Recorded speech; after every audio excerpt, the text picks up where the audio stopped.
How to change display name on Spotify. Hi guys, welcome back. Today I'm giving you a quick tutorial on how to change your display name on Spotify. So let's get started. First, what you guys need to do is you will open up your Spotify and you'll get right here. So I have opened it up on my mobile phone.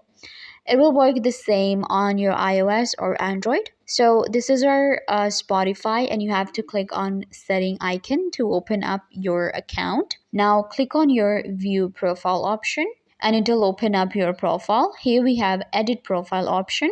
Click on it and now we can edit our name. So I can just add the name here. You can type whatever you want to type. So this is what I want to add.